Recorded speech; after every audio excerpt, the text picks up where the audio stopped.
Hello guys everyone, Mahadev ग्रामीण training centre में आप सभी का स्वागत है। आज हम लोग जानेंगे कि डायगोनल स्केल होता क्या, डायगोनल स्केल है क्या। क्योंकि बहुत सारे लोग हैं कि ज़मीन जब नापी करने जाते हैं, कुछ बड़े बड़े खेत आ जाते हैं, बड़े बड़े जब प्लॉट आ जाता है तो उस समय कहते हैं सर गुनिया नहीं लग रहा है। तो गुनिया नहीं लग रहा तो भाई बड़ा बड़ा यंत्र क्यों निकला। यदि गुनिया से ही सारा दुनिया नापी होता है तो बड़ा यंत्र की जरूरत क्या पड़ता। तो बड़ा यंत्र की जरूरत कहाँ पड़ता है, छोटे यंत्र की जरूरत कहाँ पड़ता है, आज उसके बारे में हम लोग जानेंगे। क्योंकि देखिए डायगोनल स्केल जो होता है इस तरह से होता है। डायगोनल स्केल देख सकते हैं, ठीक है। और डायगोनल स्केल को पूरे विस्तार रूप से बताएंगे और आशा में पूर्ण विश्वास करते हैं आप सभी भी गौर से देखने का प्रयास करेंगे और वीडियो शेयर सब्सक्राइब लाइक करने भी प्रयास कीजिएगा। तो आज हम लोग जानेंगे डायगोनल स्केल होता क्या है। देख सकते हैं डायगोनल स्केल क्या है, ठीक है। तो एकदम अपने भाषा में, टूटी बूटी भाषा में हम लोग को जानना है और समझना है। तो चलिए हम लोग चलते हैं डायगोनल स्केल की। और डायगोनल स्केल लोहे या पीतल, डायगोनल स्केल लोहे या पीतल का बना हुआ रहता है। क्या चीज रहता है, लोहे या पीतल का, ठीक है।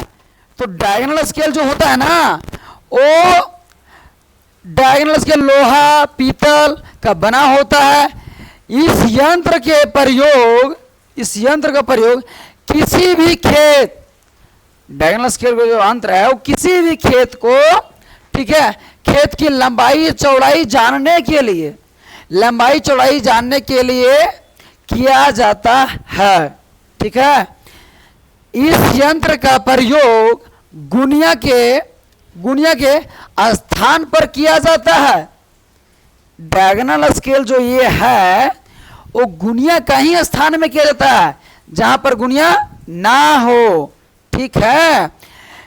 उसके बाद लिखा हुआ है ए बराबर 30 भागों में, माने 3 भागों में, अर्थात ये 30 जरीब तक की पैमाइश की जा सकती है।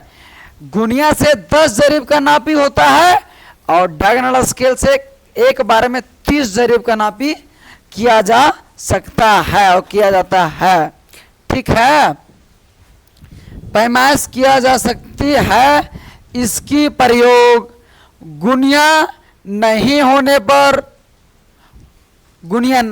पर तथा बड़े बड़े खेतों, डायगोनल स्केल को बड़े बड़े खेतों में, ठीक है, बड़े बड़े खेतों की लंबाई चौड़ाई जानने के लिए किया जाता है।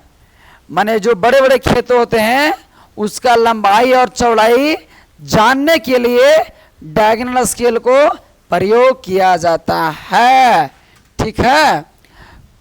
तो इसके बारे में भी हम लोग जानेंगे।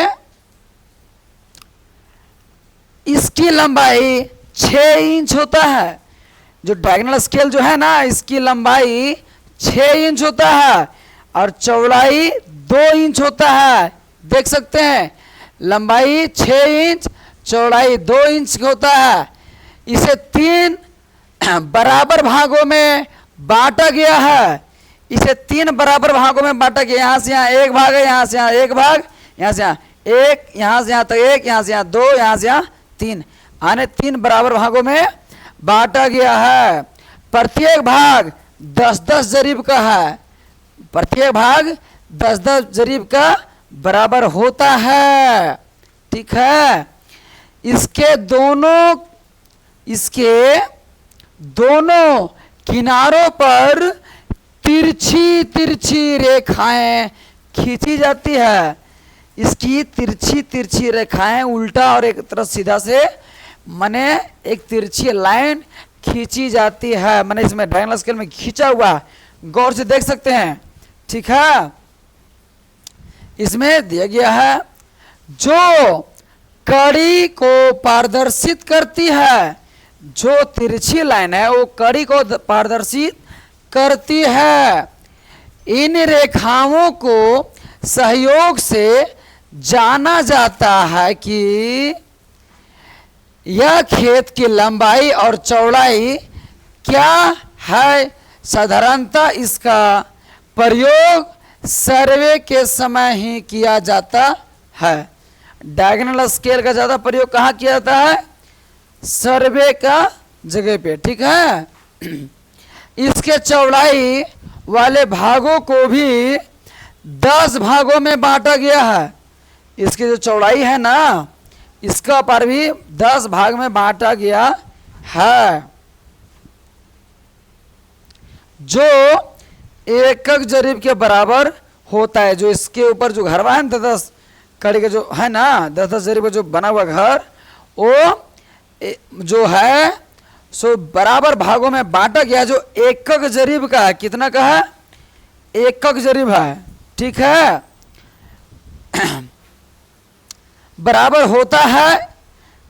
इसका उपरांत इसके ऊपर लिखा हुआ रहता है 16 इंच बराबर 1 मील लिखा होता है।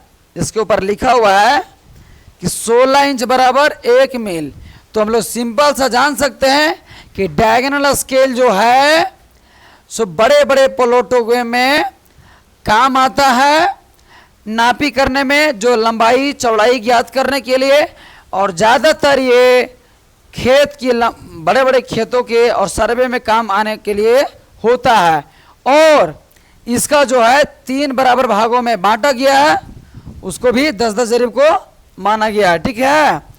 तो इसको गौर से सुनने का प्रयास करेंगे और लिखने का प्रयास करेंगे। तो फिर जय हिंद, जय भारत। फिर मिलेंगे आप सबों को हम नेक्स्ट वीडियो में। जय हिंद।